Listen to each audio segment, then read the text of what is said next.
Welcome, everyone. It's great to have you here. My name is Lida. I manage recruitment and admissions for RSM Executive MBAs. We're very happy and excited today to be hosting our second Executive MBA Open Day, which will primarily focus on the part-time Executive MBA program. As a short overview of what to expect, in the beginning, Brandon Kirby, Director of MBA Marketing and Admissions and moderator to today's event, will give a short welcome. Afterwards, RSM visiting lecturer of leadership Chris Donnell will give an MBA mini masterclass. And finally, Brandon will host a discussion with two alumni of our executive MBA program for about 45 minutes. This is the time to ask questions on the program, on the intensity, the highlights, the priorities, time management, fun, anything that is on your mind. And with that, Brandon, I hand it over to you. Perfect. Lida, thank you so much. And as Lida mentioned, I am Brandon Kirby. I am the Director of Marketing and Admissions here at RSM for our MBA programs. And traditionally, we do these sessions in person. Obviously, during the current situation, that's not necessarily possible, unfortunately. So we have switched to doing our open days virtually. And what we're trying to do now is to, usually when we have these events, you would be on campus for 3 to 4 hours. You would sit in the classroom. You would do the alumni panels, you'd have a master class, you'd also have lunch, then sit with current and alums, current students and alums. And that format doesn't work very well. As much as I'm sure many of you are interested in learning more about an MBA, I don't think you want to give up 3 hours of your day sitting behind a camera. So we've taken the approach of really trimming it down a little bit. So we're using the approach of a mini masterclass, almost like a TEDx style presentation from one of our faculty, to really give you a taste of what it's going to be like. Ideally, and what we're intending is to be back in class. We'll talk about that later in person when we start next year. We'll discuss that towards the end of today's presentation. But then to also really allocate a fair amount of time for the alumni panel. We have 2 alums today who are going to share their input, their insights, their experiences. But of course, it's really important for you to ask your questions. Finally, there'll be a wrap-up general Q&A. We can talk about coronavirus. We can talk about, anything that you'd like. To that end, just a few housekeeping things. We are recording today's session, but please know that when we eventually sort of send it back to everyone here on the call or a few people who weren't here, we will remove all the chat window and everything else. So you would remain anonymous. So there's no need to worry about your name being shared or anything like that or anything identifiable to yourself. We edit that out. If you do have any questions, please feel free to use the question and answer box. You'll see that at the bottom of your Zoom screen if you're not familiar with attending webinars. There's a Q&A box where you can actually type in questions there. If for some reason that box isn't working or you can't find it, you're welcome to put the questions in the chat room as well. That's perfectly okay to do. We have several people monitoring that, and as the moderator, I'll also be monitoring that as well. So just a few housekeeping things there before we get started.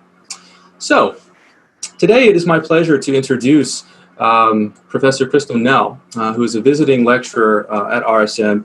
And since 1982, he's consulted a full range of corporations. And for more than 30 years, he's coached CEOs, executives, managers in transition for all throughout the world. And that could be Africa, Europe, India. He has a real passion for leadership, and he is an entrepreneur that has a very deep love of the MBA.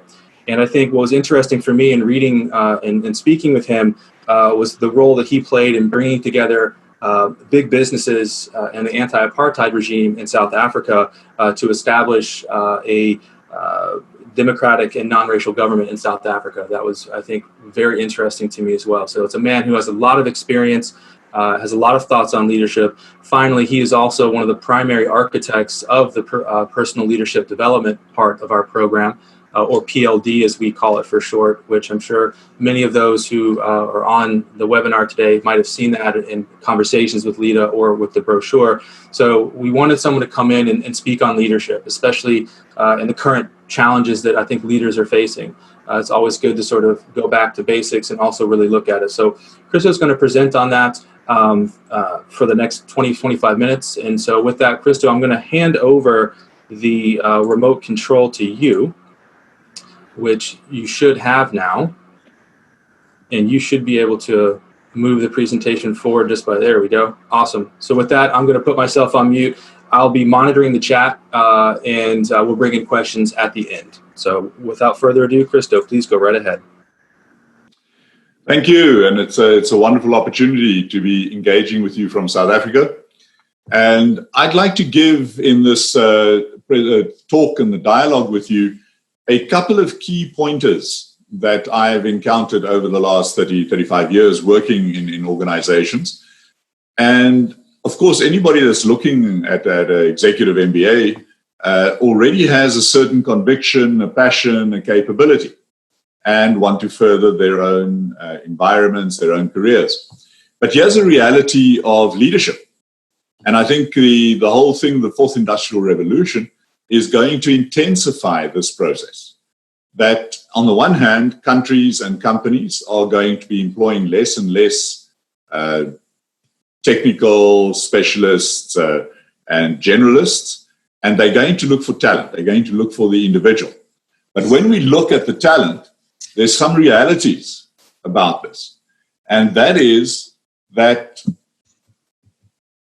for some reason I'm not getting the screen to move, the slide. There we are. So, if you're one of the top 1%, then there's 8 million people in the world that you are joining. And if you're the 3%, there's still humongous numbers. So the reality is that big organizations, medium organizations, startups are not necessarily looking to you. You need to be able to go out there and discover them. And so the question I always ask myself is, what does it take for a leader to stand out in this world that we are at the moment? So I'd like to create a metaphor for you. There's a legend around Michelangelo. And what happened with Michelangelo is that he was dragging in an ox cart this huge lump of marble.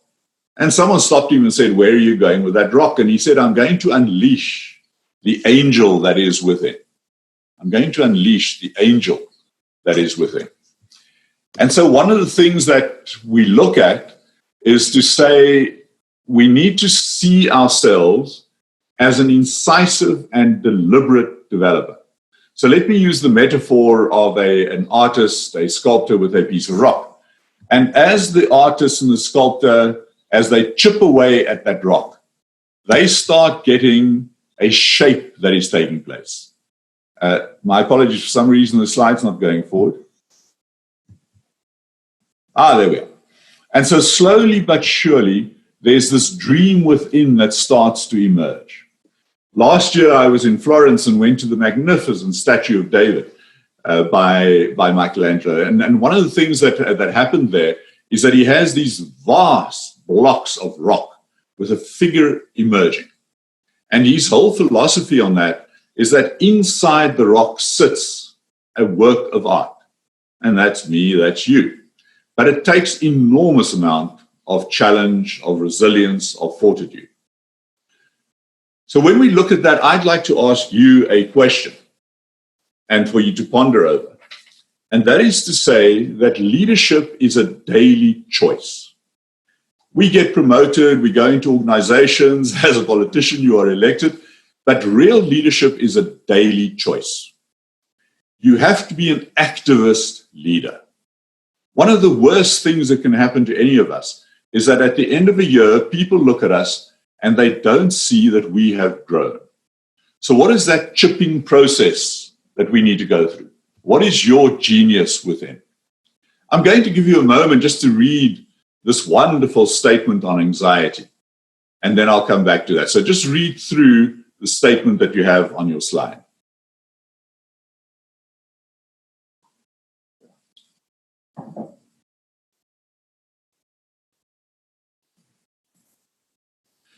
This, for me, is perhaps the single most important thing as a leader.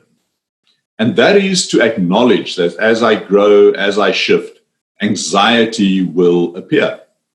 But there's a psychiatric anxiety where I get depression, where I get too nervous, where I'm overloaded on stress. And then there's this beautiful anxiety that Peter Kustenbaum puts to us. Anxiety, in fact, is something that helps us to grow. Without the anxiety, I'm not going to grow. And for me, one of the biggest challenges I've ever had working with MBAs all over the world, executives, CEOs, is that we tend to suppress that anxiety. But in fact, deep in us sits a desire to give birth. And that poses challenge. That poses fear of failure. And so what we have to ask ourselves is, how do I take anxiety and turn it into a real force of excellence? Let me share a personal anecdote with us. My son, Ruak, when he was about 10 years old, came to me one evening and he said to me, "Dad, I've got something really important to discuss." And we walked outside and walked around the lawn. He said, no, Dad, I think we need to sit down. We went back into the dining room and sat there, and I said to him, "My lad, you must have something very heavy on your heart." He says, "Yes, Dad," this 10-year-old. "If a man wants to meet a woman, what do you do?" And so I look at this and I say, "Have you got a little girlfriend with someone?" "Yes, Dad," he says, "but I'm really afraid." So I said, "My lad, when I first took out a woman or asked her for a date, the palms of my hands actually became sweaty." And Rock looks at me and says, "Really, Dad? Feel that?" And his whole anxiety was bubbling over. He says, "We're only talking about her and the palms of my hands are sweating." That is creative anxiety. What I've seen in executives and in myself is that when we suppress that anxiety, then we become very, very lonely. We get very, very isolated. So part of the lesson for leadership is, what is my relationship with anxiety? As one goes through life, there's this little troll on our shoulder which says, "You can't make it, you're going to fail," and that is anxiety.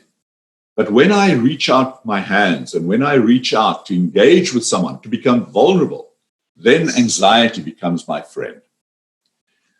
So let's have a look at leadership. We can look at it as a good old organogram, but the reality is that we need to unleash in this ocean of leadership, we need to unleash the genius that is within. Whether you're working with people in a sub-economic strata, executives, international travelers, inside each one of us sits a genius within. About 40 years ago, I'd started up in my first executive role and had about 5 years of that, and then left the company. And I came back one day into that city, and there's one of the most famous jazz clubs, and there the band was playing. And I recognized the saxophonist, the saxophone player. And I went over to him at the break and I said to him, "So where do we meet?" And both of us were talking, and then he says to me, "Well, we met at Thorn Lighting.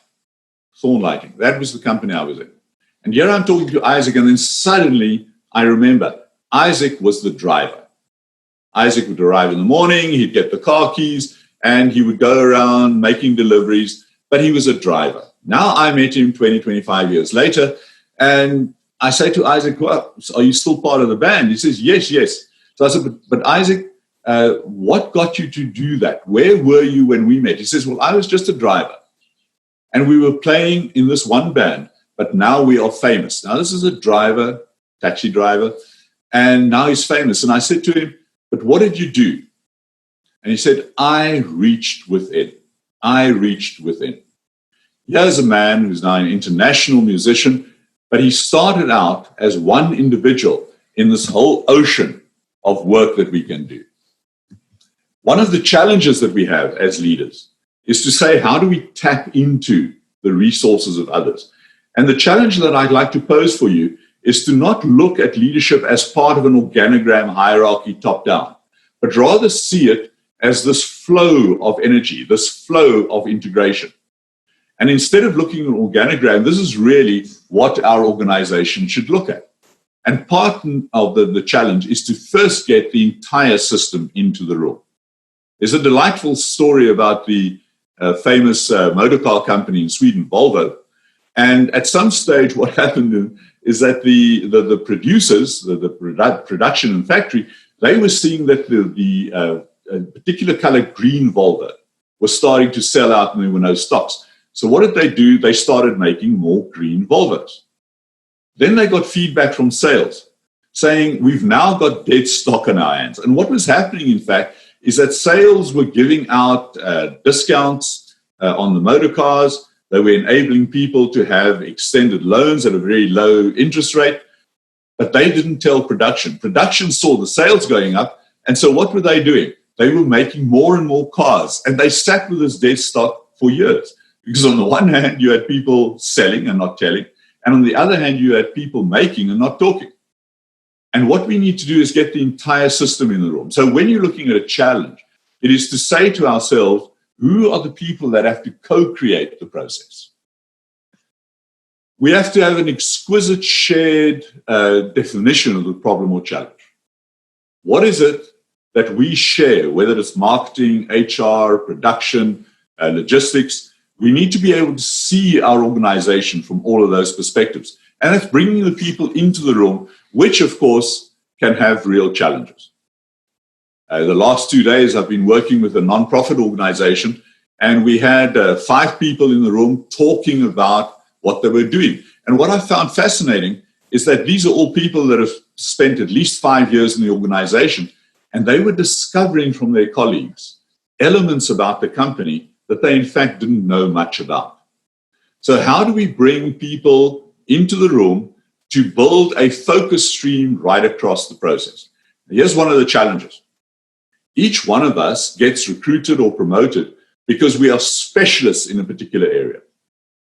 But as we go forward, it doesn't help for me just to be in finance or accounting or production. I actually have to step out of my comfort zone. I have to go and engage with other people who I don't understand their area of expertise well enough, and they don't understand mine. And that brings us into the space of vulnerability. How can I open up and be vulnerable to others? We are often taught to be strong. We must cope. The reality is when you get to the top ends of organizations, things are confused, things are uncertain, things are ambiguous. And so I have to reach out and ask for that assistance. As we go forward into leadership, one of the key things that we have to start understanding is that you cannot be a whole leader. You cannot be a complete leader. All of us are incomplete leaders. I want to give you a moment to just read through the statement by Peter Senge about the tension of leadership and being authentic.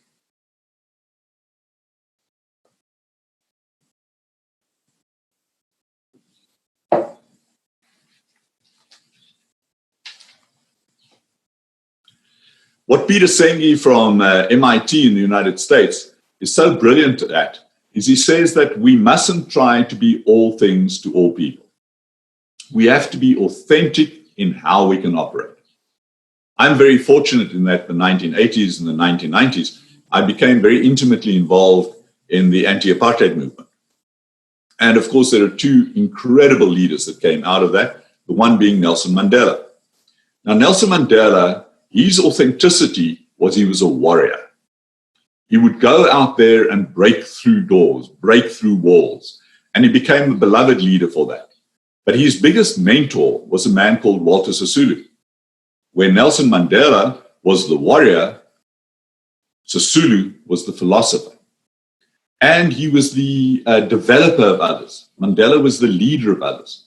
And between Sisulu and Mandela, they created a magic chemistry. But why? Because none of them thought that they had to be all things to all people. What I'd like you to consider, and what I say to leaders all over the world that I work with, is what is my internal motivation? What is my internal capability? At RSM, we've consolidated research of over 100 years, and we come out with 4 major attributes of great leaders. The first one that we get to is character and ethics. How do I live out the true values that I believe in? So let's make no mistake. Someone like Hitler or Stalin, they had values, but they were brutal values.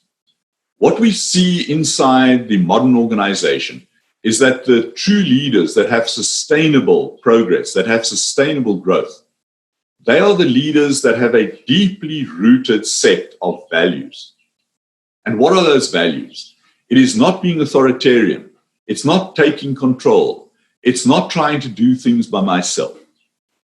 But the true ethics and character of leadership going forward are those people that can show compassion, those people that can show empathy. And now I'm going to use a word that isn't often used in business. It's those people that can show love. Yeah, the research is showing us we have to have love in order to drive forward. One of my personal experiences, and I still struggle with this, I struggle with it on a daily basis, is working with Albertina Sisulu, the wife of Walter Sisulu. And Mama Albertina, as we called her, she was one of the most prominent leaders in South Africa in the 1970s and 80s, and this was now around about 1987. And I was trying to bring together a radical, exclusive whites, extremists who were anti-democracy, and then, of course, the people that were proposing democracy. And I said to Mama Sisulu, I've been invited to meet with some of the top leaders in this new Nazi, racist, white supremacist environment. Should I? Should I? And without even taking a breath, Mama Sisulu said to me, my son, you may hate what people stand for, but you may never hate them. It is only through love that we can go into the future. What the research shows us today is that those organizations that are designed around love, inclusivity, collaboration, they are the organizations that make sustainable progress. And that brings us to this whole challenge. It's a tension between compassion and competence. Compassion and inclusivity, being able to see something from the perspectives of others. And that's not only inclusivity and compassion in terms of human empathy, it's also inclusivity of diversity, of marketing, of customers, of production, of bringing people together in that and demonstrating the compassion that, for instance, Mama Sisulu came forward with. And then there's competence and execution. One of the things that competence and execution is I must know what are my strengths, and I must know how do I tap into the strengths that others bring to the table. And I have to deliver. And when I've got this pressure of competence and execution, and I've got the desire for compassion and inclusivity, when those two come together, we often make a choice. Is it the task of competence and execution, or is it the relationship? And it's both. I have, through my life, tended to drive my career through competence and execution. The problem is, in the process, I often stepped on people's toes because I didn't have enough compassion and inclusivity. My life partner, Kerry, she is one of the world's greatest compassion and inclusive people. Between the two of us, we started up our own company, and it's been a wonderful trip of about 20 years.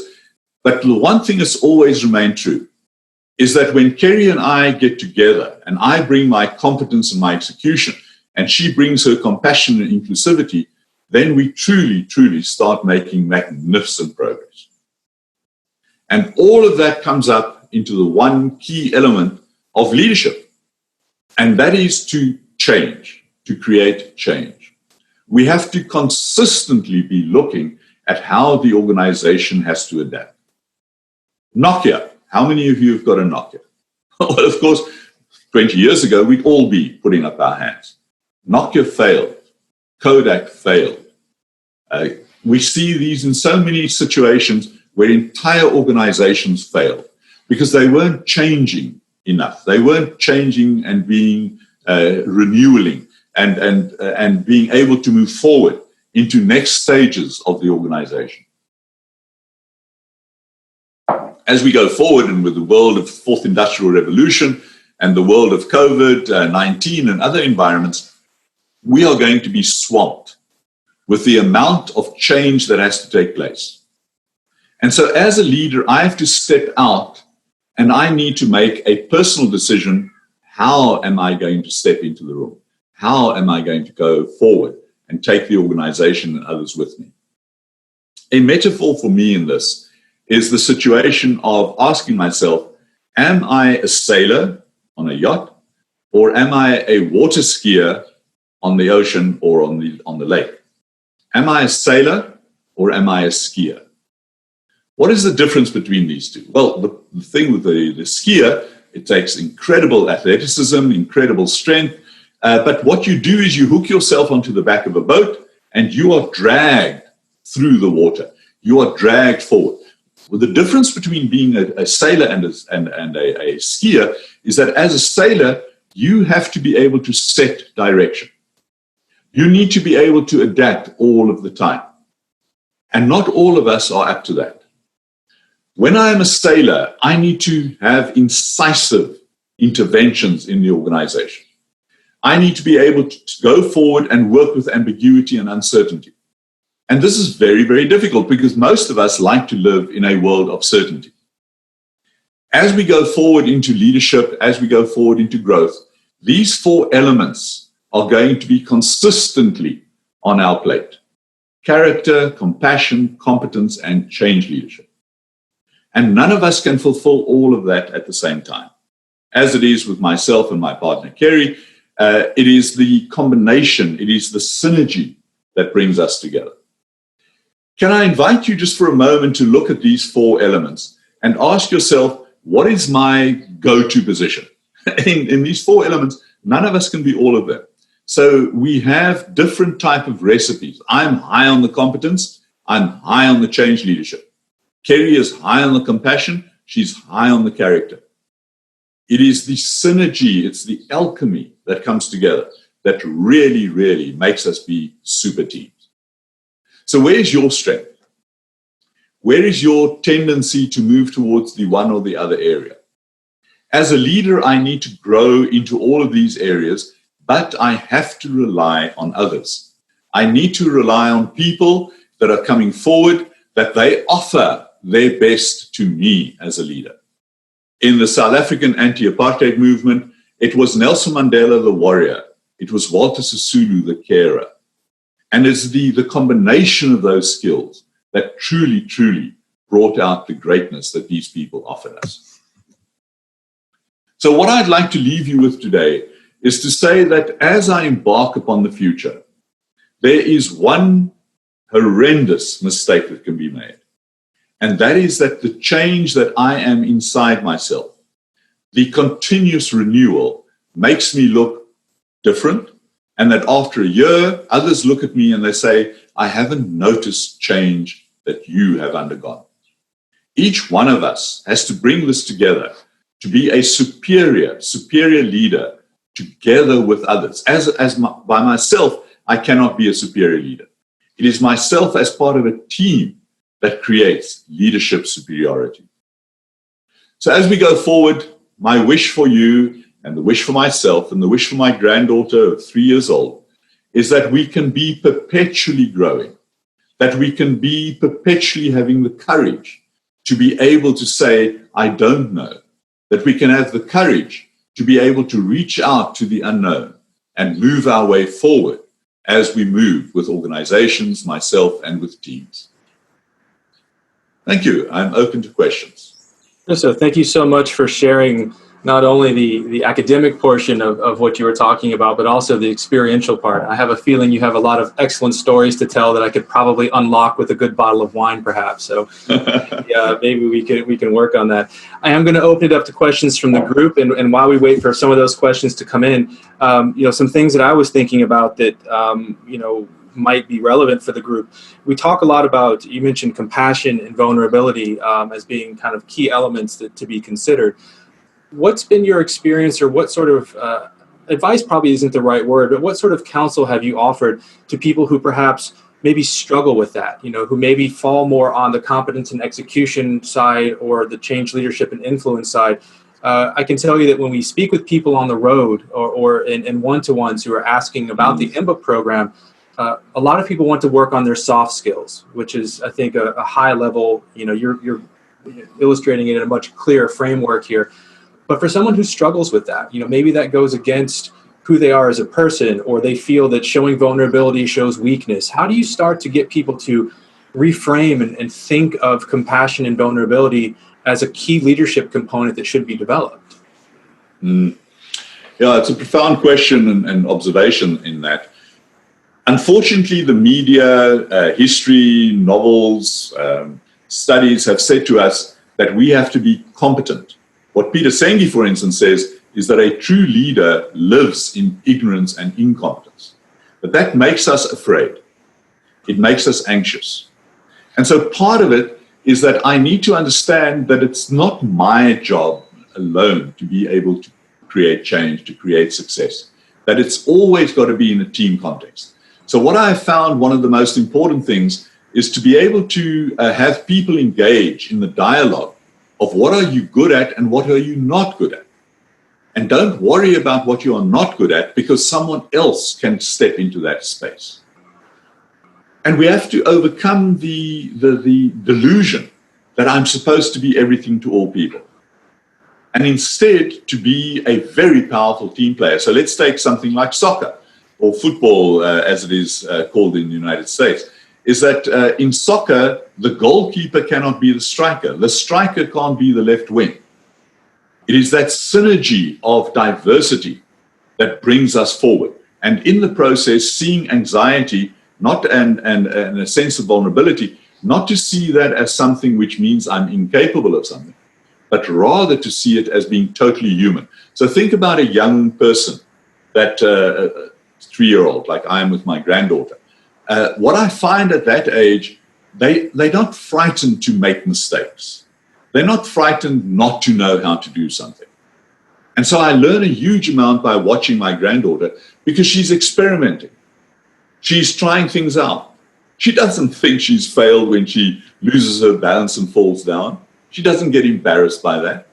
And then unfortunately, that is beaten out of us as we grow. The organizations say, you have to have this Teflon capability.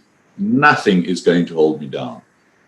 Let us be vulnerable, because that is the doorway to involving other people, and so that they can also include me in their pain, in their processes, in their successes, and in their challenges. That's great. Thank you. We have a question from the chat room from Praveen, who's saying, how can one judge if he or she is strong at any one of these 4 quadrants that we have here on screen beyond their own personal conscience? So in other words, how can I become aware of where my strengths and weaknesses and opportunities for growth are? Yeah, we need to create a mirror for ourselves. And when I look in the mirror, I'd like you to imagine that you are centerpiece, but look around in the back of the mirror, and of course it's a metaphoric mirror, but see what the others bring to the table. I'm at this last week, I've been visiting with my beloved brother. He's 2.5 years younger than I am. Now, Johan is a force of competence, a force of strength. And I, over the years, have developed into much more of a negotiator. And so it's to know what my strengths are and what his strengths are. It's to know that I do not have to be all things to all people, but to be able to be a team player. As we move into the future, it's going to become increasingly impossible for one person to fulfill the demands that we need to face into. And so look into the mirror and look into the eyes of your colleagues, of your friends, and see how can we put together a much better jigsaw puzzle than I can do by myself. Let down the guard, let down the defensiveness, and let us be vulnerable. Going along that, we have some more questions coming in, so we'll allocate a little more time here. I'm going to combine 2. One of them says, there's a question from the chat room saying, can a leader be emotional? Do emotions help or affect leader quality? And I want to tie that in with, how can you encourage your team to be equally as vulnerable in order to create the best environment for the team to grow as leaders themselves? So just to repackage it, can a leader be emotional, or perhaps can a leader be too emotional maybe? And at the same time, how can they encourage vulnerability within their teams? One of the key things is to invite it.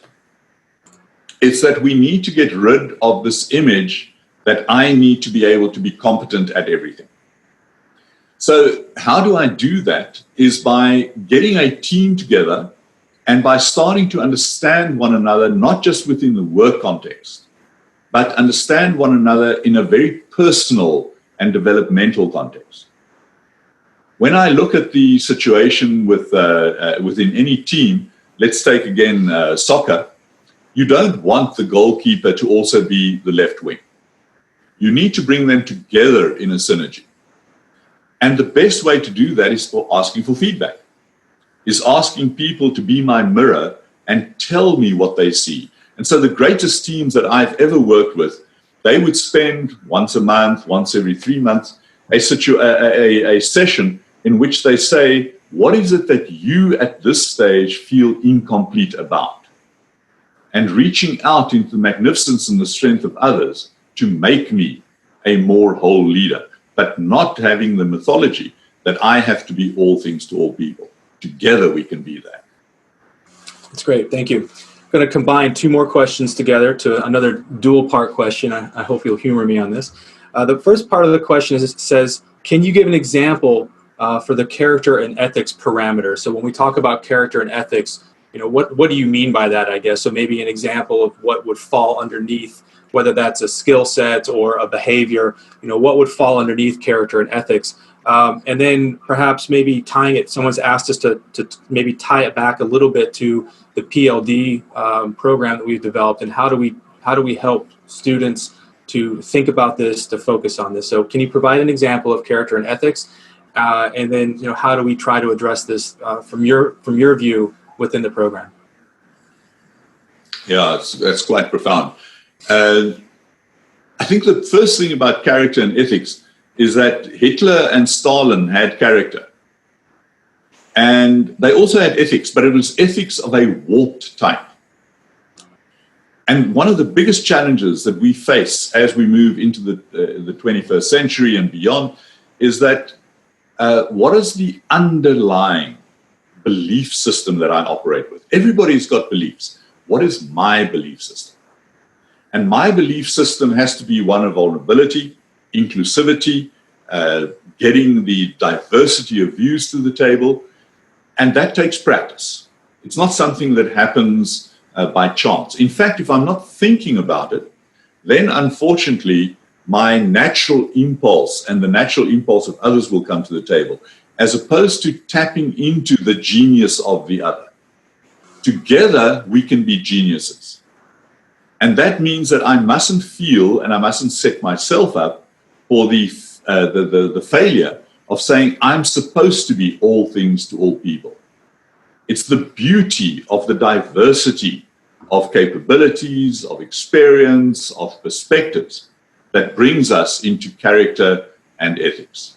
And to be able to say that I'm doing this in a way that I'm capable of contributing all of the time to the development of myself and the development of others. On the RSM EMBA, we engage with our participants, the MBA students, on a 1.5 year long journey of being able to say, what is the person I can be to be the very best? You cannot be the goalkeeper in a football team and the left wing and the striker.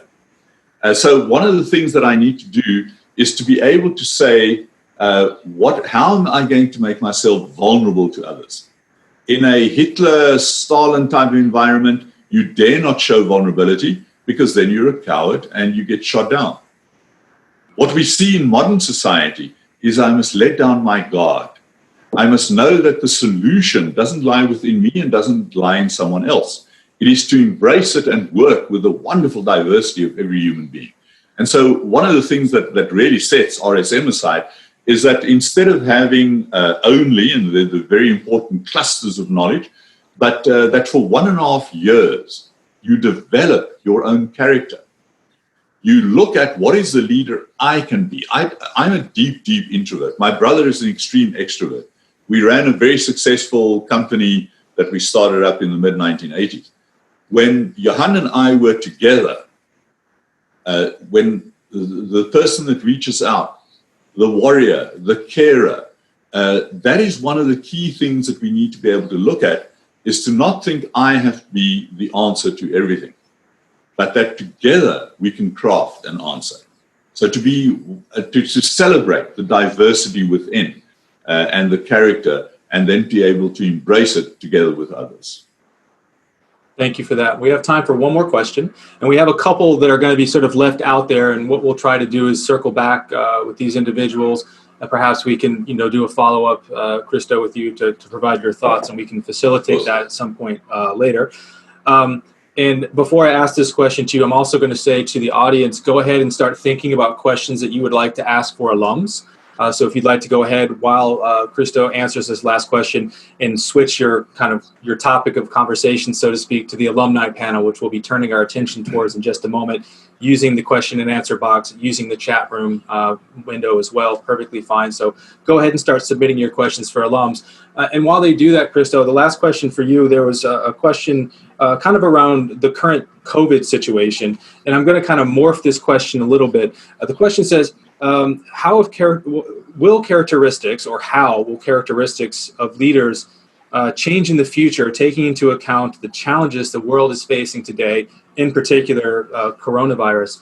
I'm going to guess throughout your career, you've seen a lot of different crises come and go, whether that be a financial crisis, whether that be with dealing and being part of the breaking down of apartheid. I'm sure there's some universal truths that probably sort of kind of carry throughout, but maybe the question could be, what are some things that won't change? What are those sort of evergreen things?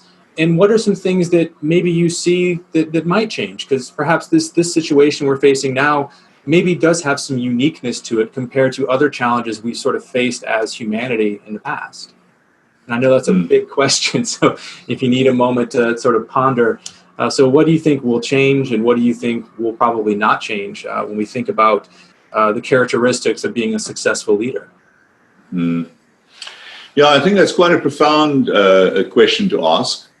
What the coronavirus has taught us thus far is that whatever we believed about how to lead into the future has to change. And one of the key things is to almost view myself as a part of a jigsaw puzzle that is brought together, and that I do not have to be the entire jigsaw. Now, that immediately makes me vulnerable to the capability or the incompetence of others. And so how do I look at myself as a broken mirror? Because each one of us have got cracks.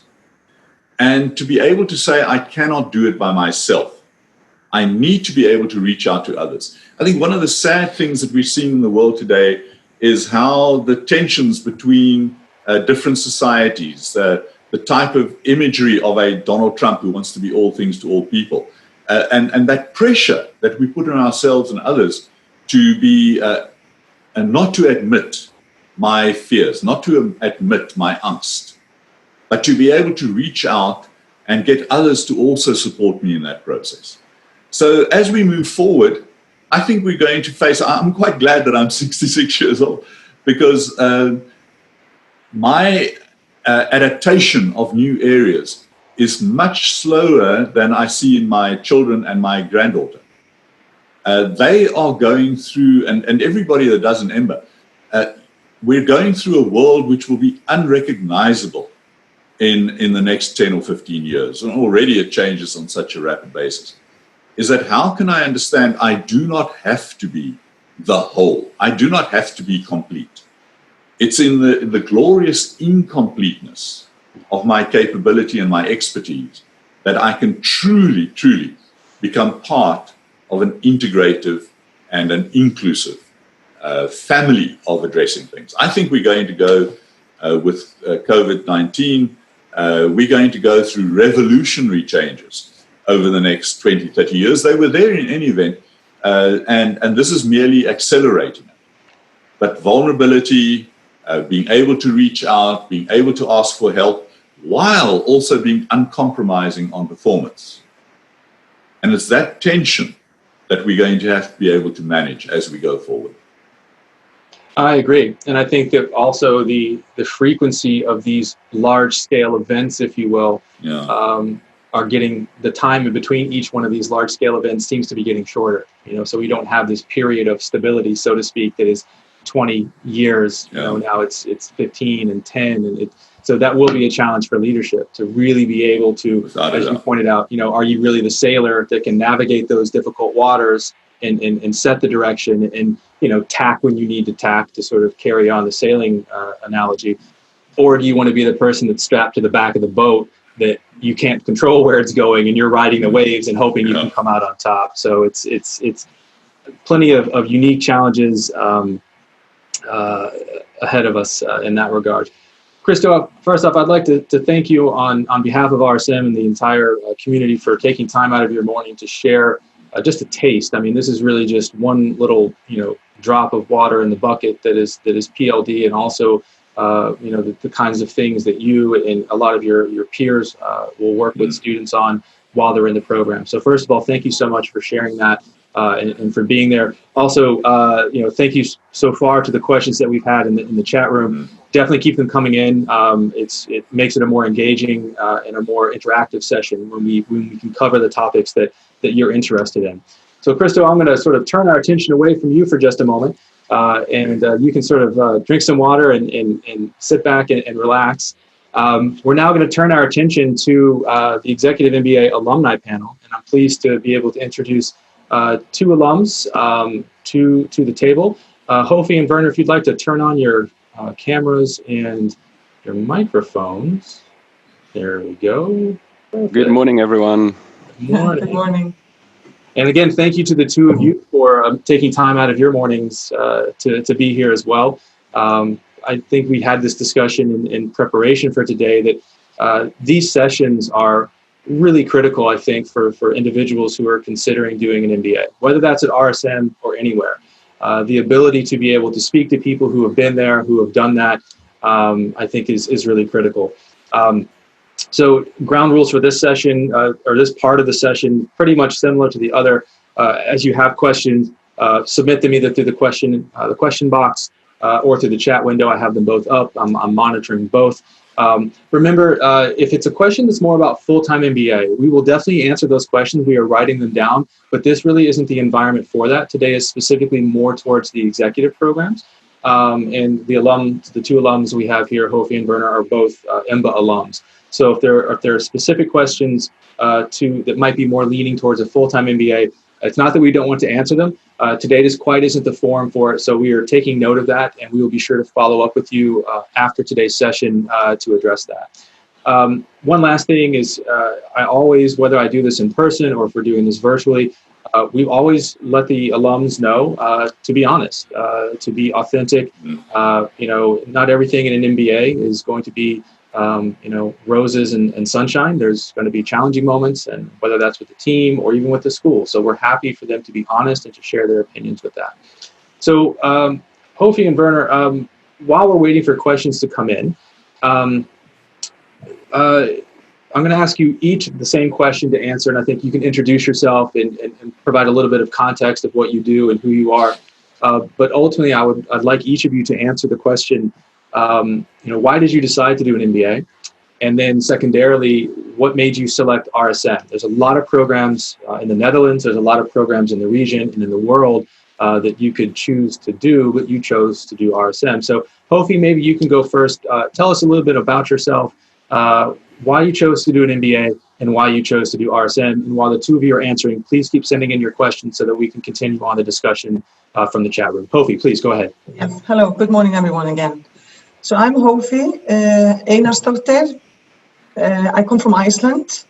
I'm a mother of 3 children. Yeah, why did I do the MBA? Actually, my husband finished his MBA 10 years earlier than me. So it was never a question for me. I wanted the same. I experienced MBA through him.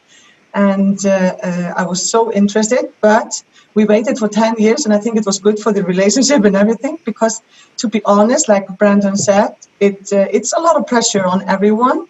And if you want to do the MBA, you really have to be ready to do it, to make the most out of your journey. And for me, actually, I was fortunate that we were moving to the Netherlands, and I decided why not use the opportunity to do my MBA. I'm not saying that the universities in Iceland are not good, but for me, it was more important to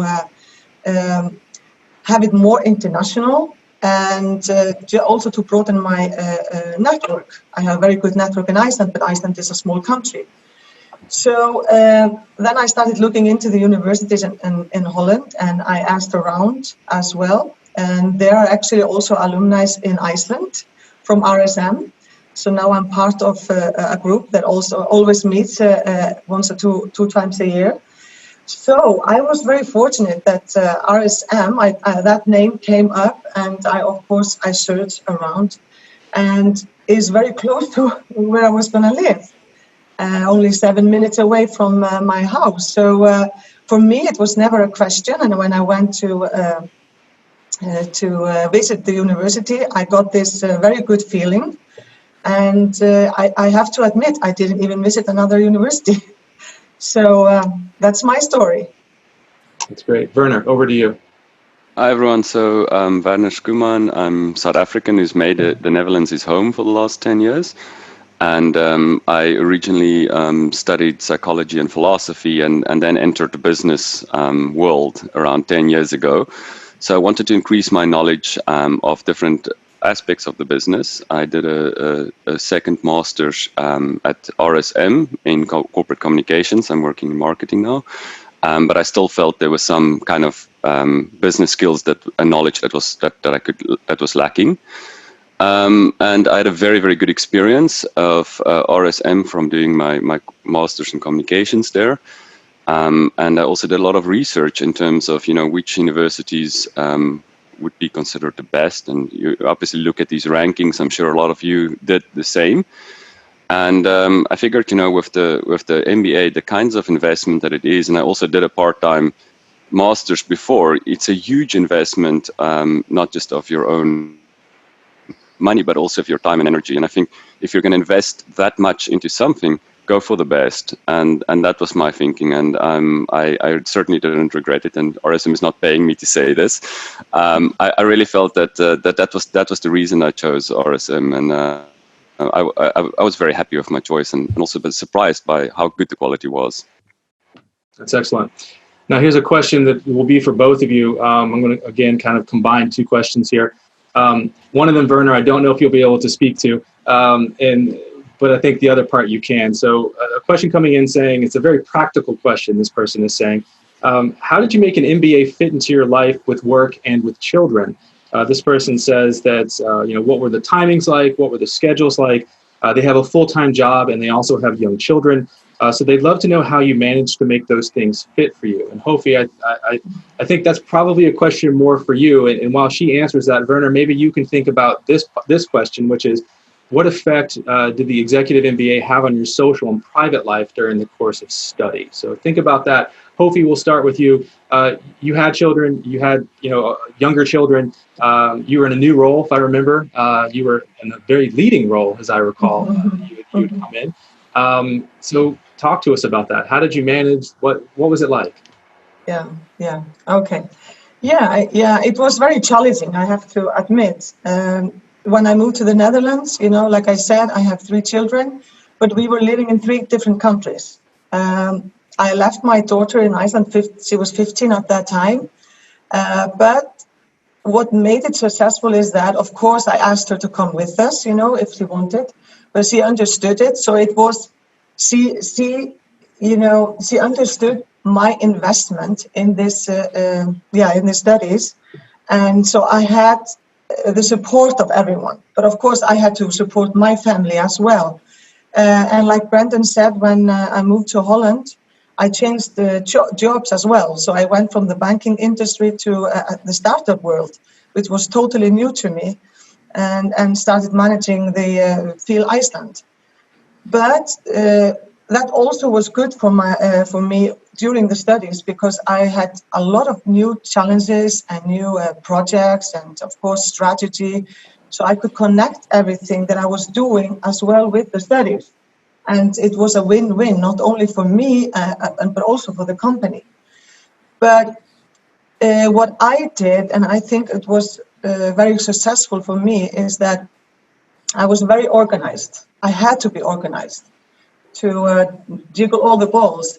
And I also talked to my family. So for example, on Sundays, on the study weekends, it was always a day off with the family, always. And we were very strict on it. We played golf. We played golf together. We went to see movies. We traveled. We drove around Holland. We did something fun together. And I told them in advance, this will be our day together. And my youngest son, he was asking, so what are we going to do on Sunday? So I think it was, you just have to be open and realistic about it. So for me, it worked well because of that. I kept my promises, but I was also realistic. I didn't offer too much, and I told everyone it's gonna demand a lot from all of us. I think that's I hope critical. this answered the question. No, and I think, I did an MBA, an executive MBA with a young child as well. And I think the two things that I would make sure to highlight out of that is that having conversations with those people around you, so that there's an awareness of what is going to be the expectation, because you're basically bringing on another full-time job in essence, because you have your family obligations, your obligations to friends, your obligations to work. And now you have this whole new set of people, of new stakeholders, if you will, who are demanding your time as well. So I think having those conversations is critical ahead of time. And then also during the program to check in, is this working or not working? Because you don't want anyone to resent the fact that that you're doing an MBA. And then the other piece is having very strict, but having good guidelines for personal time. I was the same thing. Friday or Sunday for me was kind of the same thing, where it was family time. And we unless in rare instances, we never scheduled team calls or anything else on Sundays, because I still needed to be a father, a husband, a son, so to speak. So Werner, again, over to you. How did you balance it? Any thoughts? We've also had another question kind of coming in saying any tips on how we can, how you can integrate this into your life. So what was your approach? So a lot of what you say resonates with me. I think the key to it is that you need to think about this MBA as not something that you are doing, because you cannot do it alone. You need to, you will be less available, you will have less time, and you will need support. And having those conversations is partly to have agreements and to foster understanding between you and your loved ones, your partner. I don't have any kids, but at least with my partner, because it was really going to impact her. And it is not that you can do it alone. You really need that support. You need to make those agreements, and you need to honor them. And I think that beyond that as well, you need to communicate. And in the talk, there was a lot of things about vulnerable. You need to be honest also with your team and say, hey, I have these commitments, and you people are very supportive. And you should, if you have those conversations, I think with the social life as well, you're probably going to see your current friends a little bit less, but on the flip side, you'll make a lot of new friends. So your network will expand a lot. You'll meet a lot of new people from different cultures, from different countries that work in different parts of businesses, and that's really interesting and exciting. And so there's that component as well. So that there's a good balance between those things, I feel. So we have a few questions coming in, kind of around non-traditional backgrounds, and maybe you can think to colleagues in the class. One of the questions is saying, do you think that an MBA can add value for a freelancer or an entrepreneur? And another question coming in saying, well, what if I don't have a strong marketing a strong finance background? Is doing an MBA right for me? Werner, you were shaking your head yes when I started asking that question. So maybe you can start with that, and then Hofi, if you have any things to add, please feel free afterwards. Yeah, so absolutely. My background now for the last 10 years has been in marketing and communication. So when we did marketing, I also was able to share a lot of my experience with my team. But when we did finance, there's often someone who did finance who could share a lot of their experiences. And when we did operations, there was an operations person. So you actually learn a lot from the lectures, but you learn just as much from your teammates. Because if you're in an organization, typically you'd be close to the people within your department. But when you're in a part of an MBA, you're interacting with people from every different part of the organization. You're talking to lawyers, you're talking to engineers, you're talking to marketing specialists. And so, and the program has been designed for it's not a master's in the sense that you're specialized in one area. You're specialized in having a holistic understanding of business. And so all the courses are structured to give you an understanding of those business areas. And I think what's really great is not as a specialist, but in a very practical sense of an applied knowledge of different parts of the business. And I think the advantage of that is not so once you've done this, you become a marketing specialist or you can suddenly do operations. I don't think you can. But what you can do is it will enable you to have an elevated level of conversations with other people within the organization. It will expand your own perspective of the holistic perspective of how a business is run. And I think then ultimately what got you to the point where you are now is your specialization, is your competence in one particular area. But I think having that elevated level of conversation with other people within the organization will make your voice stronger. But it will not necessarily mean that you will now be able to become a marketing or a finance professional. That's much more challenging and it would require a lot more work. It's more about that holistic business understanding and applied knowledge that comes with that.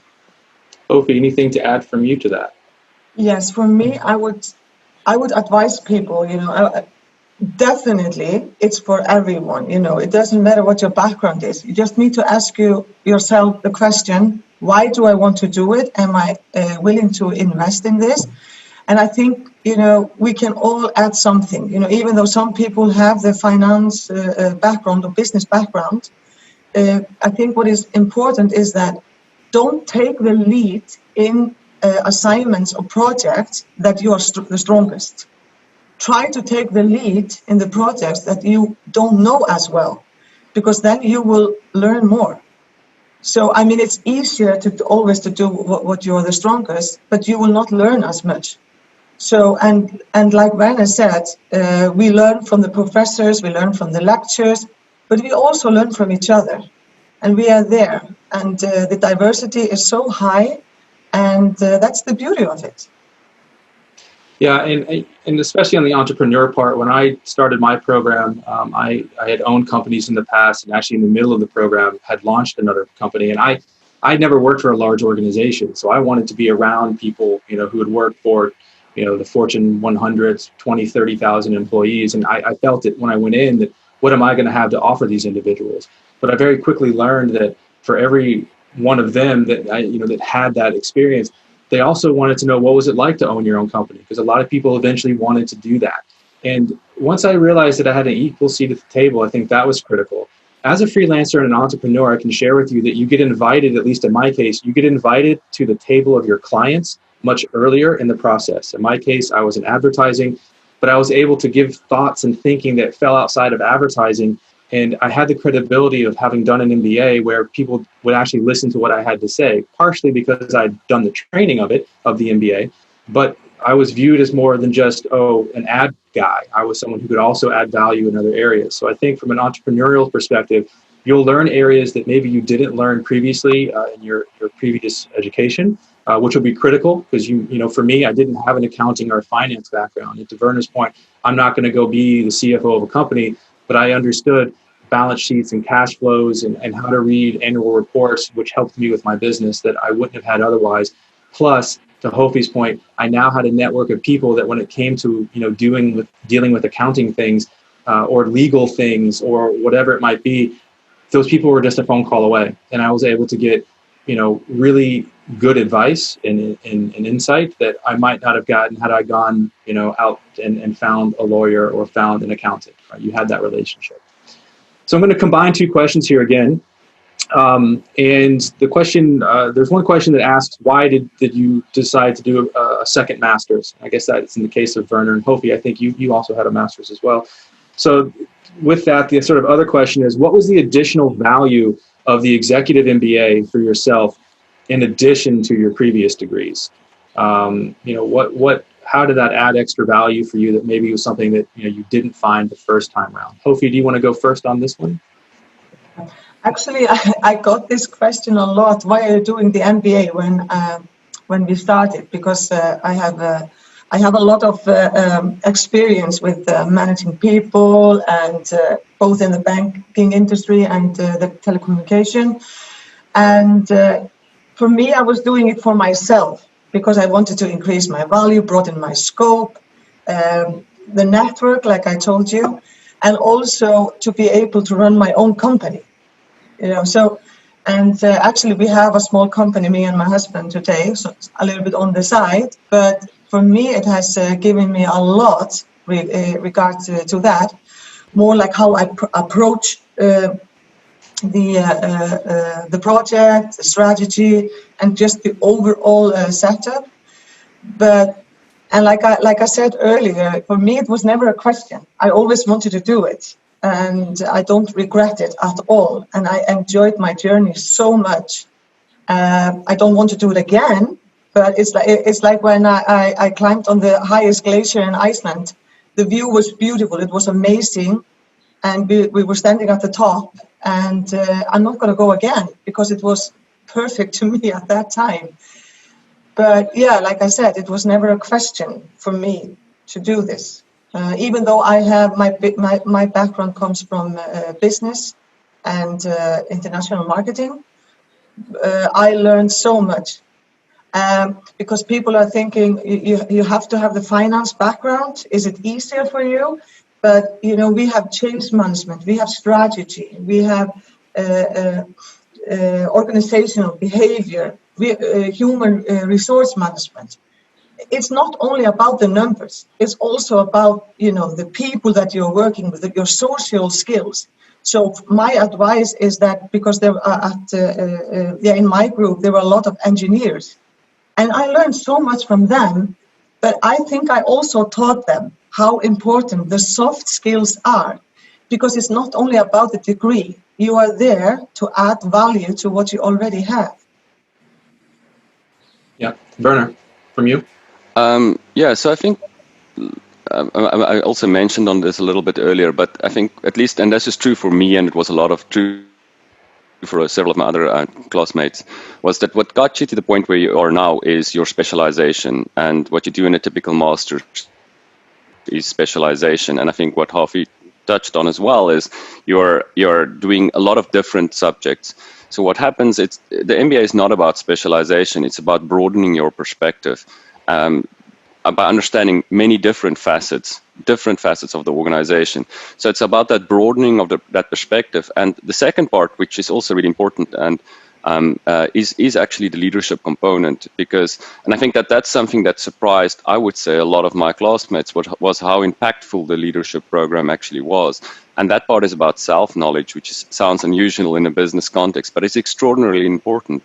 And I think a lot of people also grew personally, because what gets you to where you are now is indeed the sort of hard skills, the specialization. But what gets you to the next level is the soft skills, the management. And that really requires a lot of reflection. And that is actually more difficult to teach.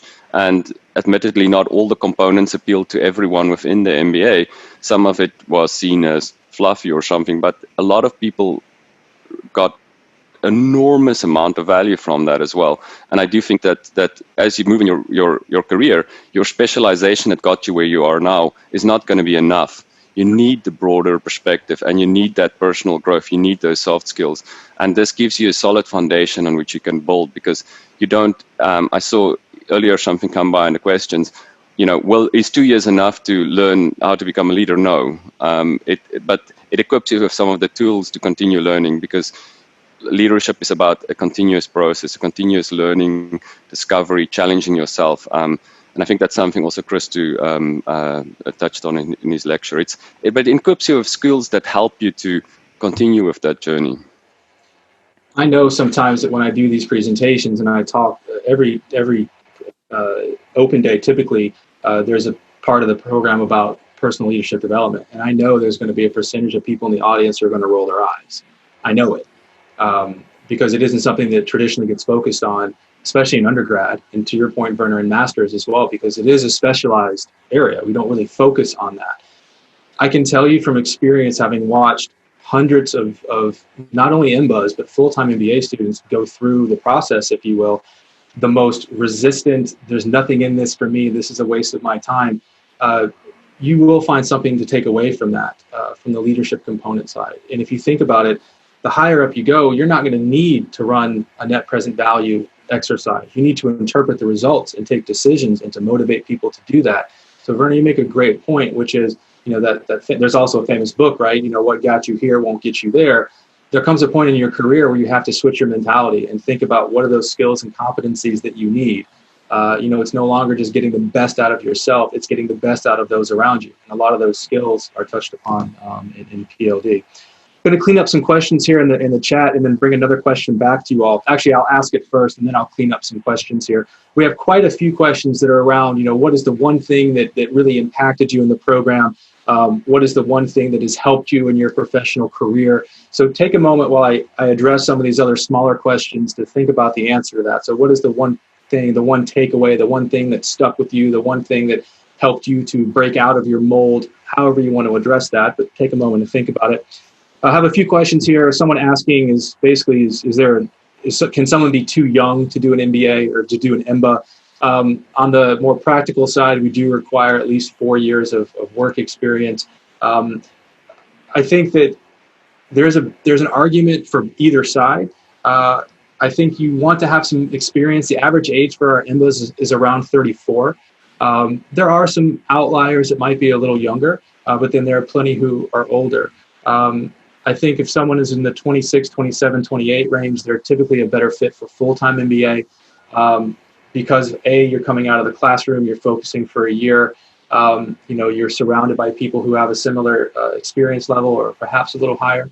That being said, it doesn't preclude someone from applying for the MBA, but I also think you want to really feel comfortable having a seat at the table with everyone. So there's not an age limit, but 27, 28, typically for us, we tend to see more in a full-time MBA situation, whereas 30, 32, 34 on up tends to be MBA. And then there was another question, let me just find it in here, asking if you need to hold a leadership or management role. And the answer is no. You need to be able to have good business experience, so that matters.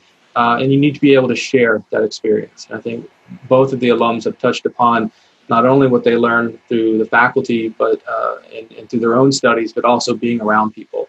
So we want to make sure that a person does have experience to share. Doesn't necessarily have to be leadership experience, because it's just as beneficial to talk about working within a team and talking about excellent leaders that you've had or excellent teams you've worked on or dysfunctional teams and what you can learn from that. So it's not a requirement, but it's definitely something to be able to share that experience is critical. So with that being said, I'm looking at both of you. I don't know which one of you would like to go first. Hopefully your mic is off of mute, so I guess I'll make you the first victim here. So let's just to reframe the question again. What are some things that you took away from the program, or what is the one thing that really stuck with you? What has helped to move your career forward? Just share some thoughts with us, please. Okay, it's difficult to pick one. I'm sure. There are actually so many. But of course, I would always say the network, the people that you spend so much time with. We almost talk every day. We have a WhatsApp group, so we talk every day. And, people are asking, is somebody familiar with this? Can you share some information? What tools are you using? I'm thinking about this. Any suggestions? It's unbelievable how helpful it is. But for me, if I would have to, I think I will mention 3. PLD, the personal leadership development, is really, really important. So my advice to everyone that will start the program, be very open-minded about it, because you are there to learn, but you are also there just to develop yourself. So like Professor Christa said, you need to be vulnerable. So you have to open up. You need to dig deep into yourself to be able to build on something that you really, I think a lot of us found out that we were interested in something that we didn't know when we started the journey. The coaching sessions they are so important, both for the groups and also for the individuals. And that's also connected to the PLD. But for me, the incorporate project, the ICP, was something that really brought it all together, everything that I had learned. So mine was on agile business management, not project management. And it has helped me so much, not only just to study it all in depth, but as well to be able to interview so many CEOs on this subject. And I use it a lot in my work today. And that was like an eye-opener to me. But it's very difficult to pick one. But the ICP, I know it takes a lot of hours, and a commitment, but it really brings everything that we have been learning together. Arnold, from you. Yeah, difficult to nail it down to one. Maybe if I had a bit more time, but I can mention a couple of things that I thought was very valuable. And I think that what Hofi mentions about vulnerability, if you're vulnerable, you're opening yourself up to where are your limitations, and you can discuss and explore that. And vulnerability is not about an emotion. In order to do that, it's about courage. And I think that one of the things that I've taken, it's similar to this sort of RSM leadership compass, but it actually comes from a case study we did on Berkshire Hathaway, where they spoke about with Charlie Munger, that's Buffett's partner, explained how they hire management team, because as a holding company, they really give a lot of independence to the companies that they buy. And they said the way they explain is very, very simple of how they look and hire management teams. And they said they look at three things. They look at energy, intelligence, and integrity. So integrity is maybe a little bit of a combination of ethics and compassion in a sense. And it's really about having all three of those. And the most important of those is integrity, because if you have someone with high intelligence who's very competent, with a lot of energy, and that person doesn't have integrity, it's the worst employee you can have. It's better that you hire someone who's stupid if they don't have integrity, right?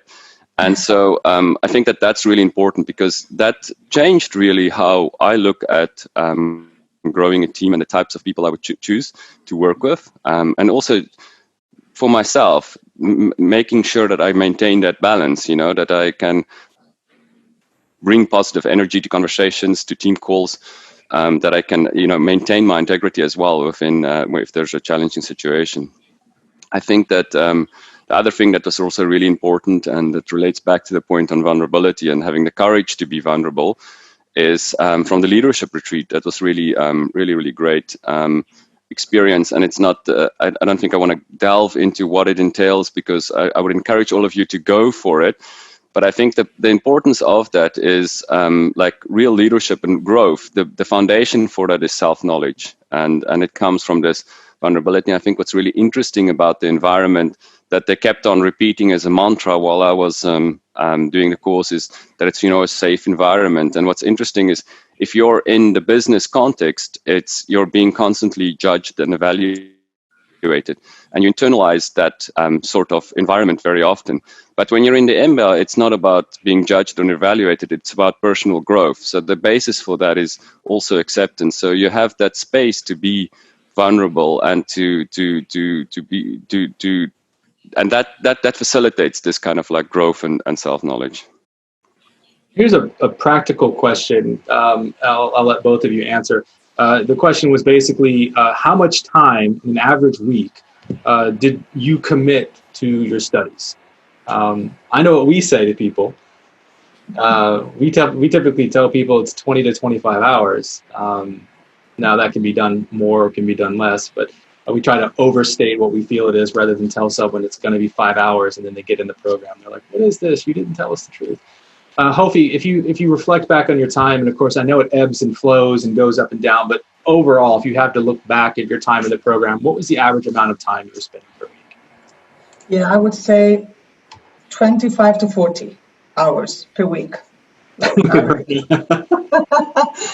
It's, of course, yeah, like you say, it goes up and down, but I decided I wanted to read and prepare for every lesson, because then I could participate better. I was there it was for me. I was not there just to listen to others. I wanted to participate. And the professors are actually very good in, involving everyone. And so for me, I would say, to be honest, 25 to 40. But of course, when it comes to, exams, home exams, and, then of course you have a peak. But we know the schedule in advance, so we can really organize ourselves. So, yeah, if you're investing money, you need to invest time as well. No, that is true. And Werner's face, though, was really funny when you said that. So maybe we'll get a different look. You can get away with a lot less. so I did also prepare and work hard, and it is a lot of hard work. Like my schedule was typically to try and fit in like about an hour before work every day. So I'm a big morning person. I wake up really early. And then you'd have like one or maybe two calls in the week that ranges between 1 and 2 hours in the evenings. And then on Saturdays and Sundays, I try to fit in like 5 hours. And the way I did it was, it won't be suitable for everyone, but I'm really a morning person. So I would get up at like 6 or 7 and work for like 5 or 6 hours on Saturday and Sunday. And my partner, now wife, who's less of a morning person, would sleep during that time. And so by around lunchtime, I'm finished working. So I still had that sense of my weekend.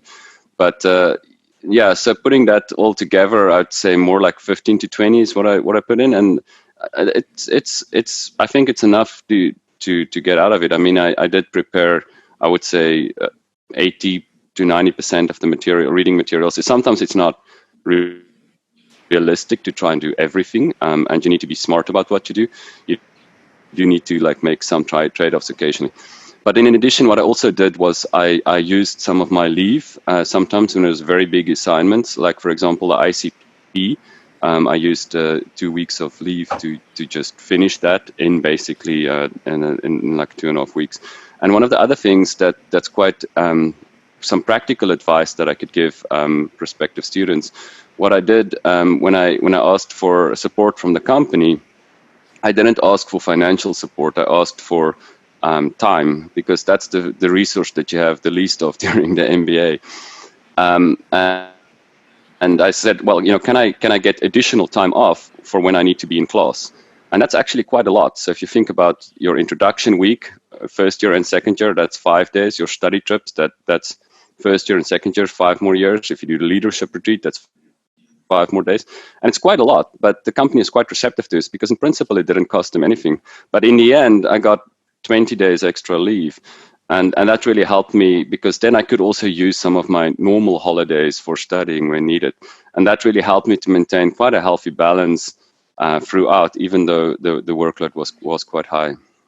That's a critical point. And I'll ask perhaps Lida maybe to post in chat. We do have a PDF that helps individuals who are looking to seek company sponsorship, and we'll put that in just a moment. And I think that's critical to not just think about sponsorship solely in the terms of financial sponsorship, especially perhaps in the world we find ourselves in now. Time is money, and if you're able to get those extra days, then it really helps. And sometimes when I was doing the program, I wondered, are they putting so much stuff in front of us on purpose to force me to choose? Because I feel like in now being on the other side, I know that's not necessarily true, but that is how I felt. But I will tell you that when I came out of a program, my shoulders were much broader in what I felt like I could manage and I could handle. And it sometimes forced me as a recovering perfectionist to say, well, when is good enough? Maybe I wasn't able to read all 50 pages or whatever it is of that material, but I have enough to understand the concept and to be able to have a discussion on it. So each individual will find where they need to be. Also in marketing areas, which is my background, maybe I would focus in other courses that I had, because that was something new for me. So I think we have time for maybe 1 or 2 more questions. So, and if we haven't gotten to your question, I apologize. It's been a very active chat box here for questions coming in. Question is about synergy between students and professors. So what is that student-professor relationship like, as well as what is the synergy between students? So maybe, Werner, can you talk about the synergy with the professors, and Hofi, maybe you can take synergies with students, and then we'll wrap it up with a final question. Yeah, I think that the professors are amazing, really, really high quality. And what I liked about it is there were a few that came from pure academic backgrounds, and then they were able to be there because they were extraordinary within that field. But I would say more than half actually were come from a business environment and then went into academia, and so they tend to have a lot of experience, decades of experience in both business and teaching. So you have a very, very good, like they also, I mean, they've been there, they've done that, they've nothing to prove. So there's a lot of jokes being cracked in class, and there's a lot of like anecdotes that can be shared, like because they've done that, you know, they really have that experience. And so I think sometimes it felt like you're being entertained like by a stand-up comedian who's also teaching you something. It's really like that. It's very, very good. And I think both in terms of the practicality and there's usually I can't really remember. Yeah, maybe there was one professor where the synergy wasn't so good, but for the most part there was like a really good vibe in the class, and people were laughing and talking and being engaged. So yeah, and I think also I think after with this whole COVID thing hitting it, one of the students reached out to one of the economics professor, and he just did like a free lecture to try and explain what's going to be the economic impact, what should you expect in the next 6 months, how can it evolve from an economic perspective, which I found extremely helpful. So there's also that. So it's not just and the professors are open for that to have students reach out to them. So that's really great. Opie, how about students? How about your college classmates? Yeah, definitely. You know, we were always waiting for the breaks because, you know, everybody wanted to chat and, you know, how is it going, and you share your ideas.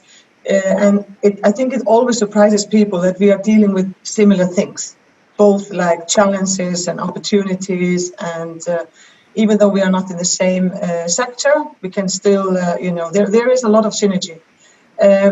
What I actually liked very much was the team charter every team had to do in the beginning of the semester. It was, you know, what are the expectations that we as a team are aiming for? How are we gonna deal with problems? You know, how are we gonna, what will be our focus? So it's so important before you start something. It's like when you're working with people, you know, if you don't have the strategy or vision where you're going, it's difficult to go in the same direction.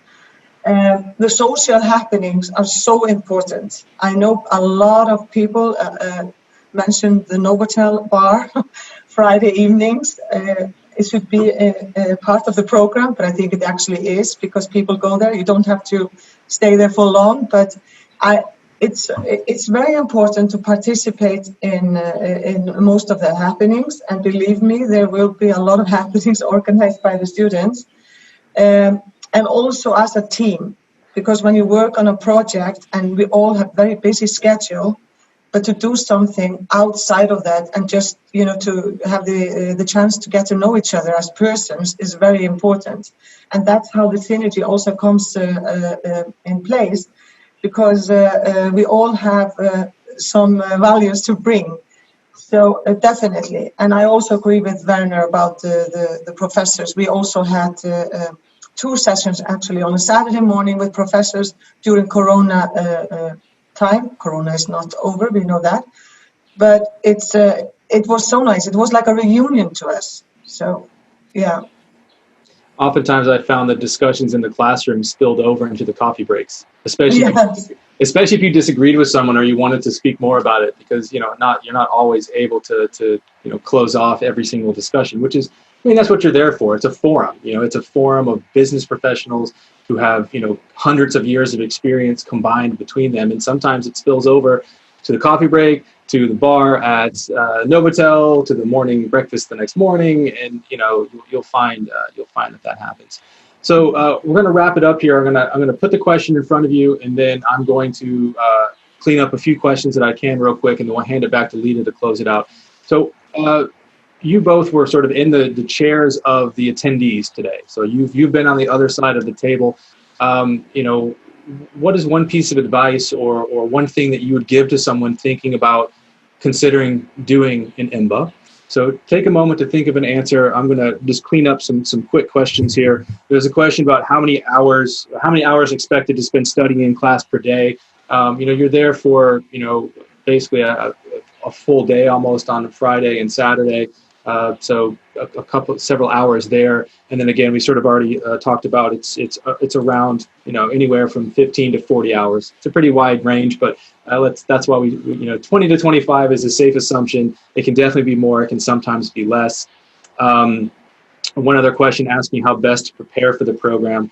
When do you have enough experience to start? Again, 4 years is the minimum requirement. I think having conversations with Lida, for example, is a great way to determine, do you have, will you be able to get the most out of the program? I think that's the question you should be asking yourself more so than do I have enough experience to participate?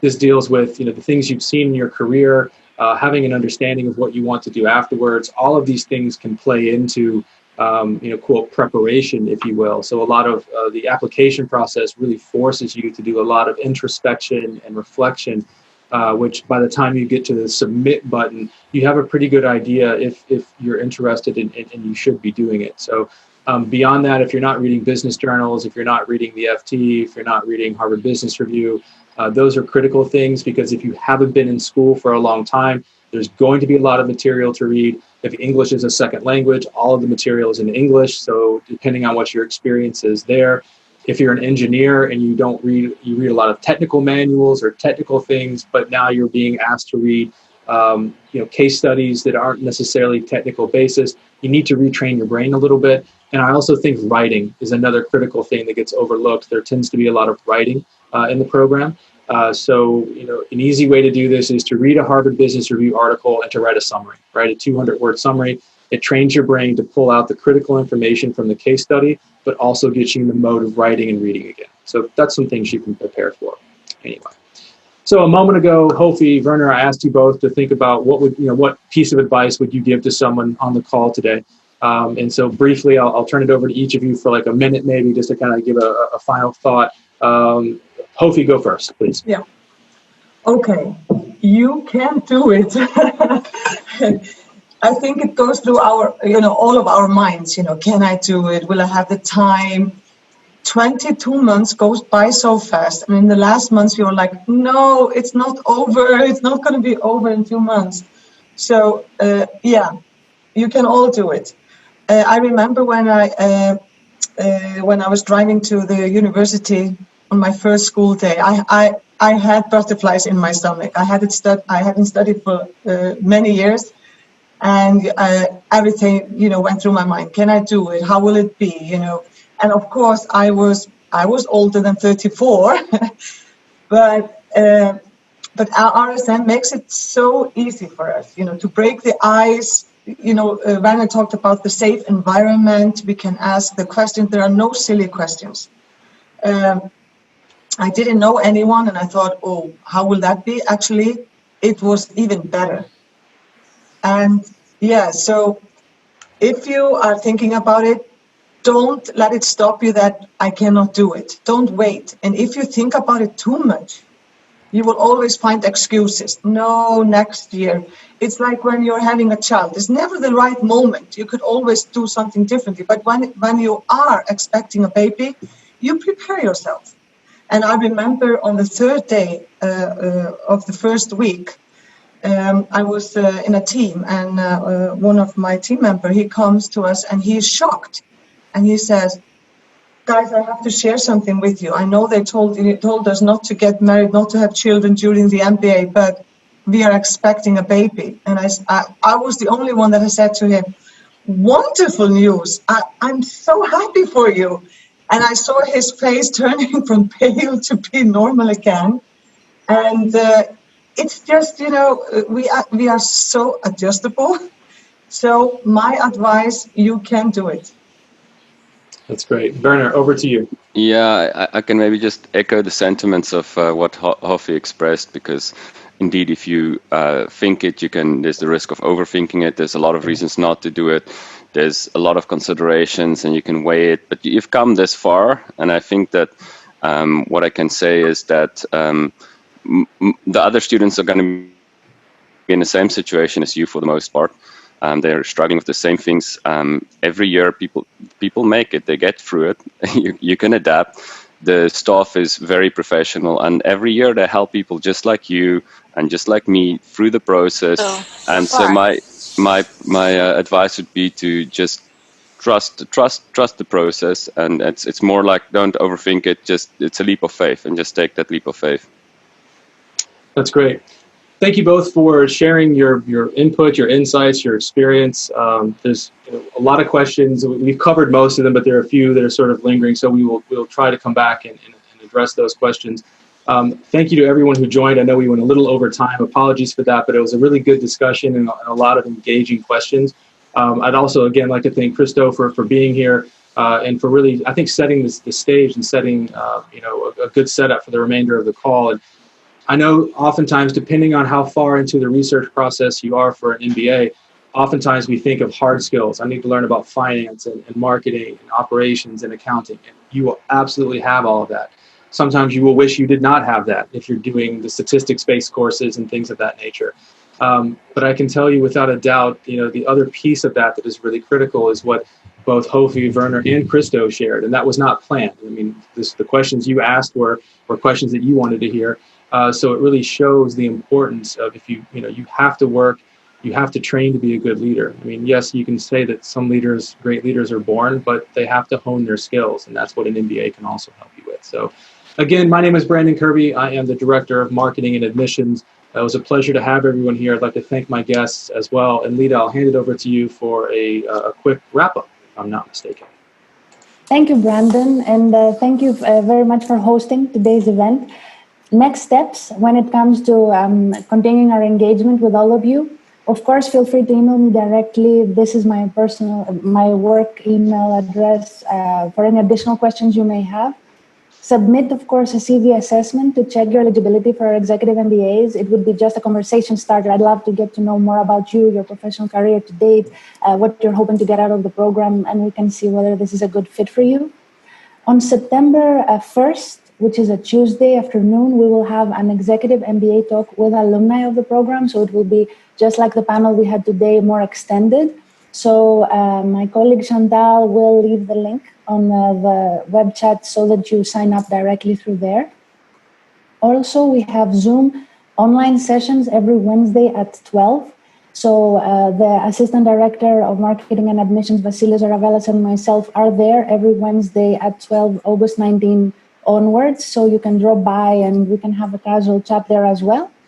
And of course, most importantly, reach out directly to our executive MBA students and alumni. We have people on the website that we mentioned. I'd be happy to refer you to some people to talk directly. They will give you the unfiltered view. So thank you, Brandon, for moderating today's event once again. Thank you very much. One thing I do want to point out, we did have a number of full-time MBA questions today as well. And I'd also like to point out that on Tuesdays and Thursdays from 2 to 3 p.m. Central European time, we have the same drop-in sessions via Zoom. You can find the link on our website or on our Facebook page. Again, drop in, ask us anything, and it's specifically focused on full-time. We have that from 2 to 3 p.m. Tuesday and Thursday Central European time. So for those of you who had full-time MBA questions, feel free to pop in. And again, it's the same concept. Whatever you ask is whatever we answer. So I just wanted to put that out there as well. That's great. And thank you very much to Christo, of course, Werner, Hofi. It was a pleasure to have you with us today. And thank you to all of you for joining us. I hope that you enjoy the rest of your Saturday and hopefully see you again soon. Awesome. Thank you all very much. And we're going to close out today's session and enjoy the rest of your weekend. Thank you, everyone. We'll speak soon. Bye-bye. Thanks, everyone. Have a nice weekend. Yeah, thank you.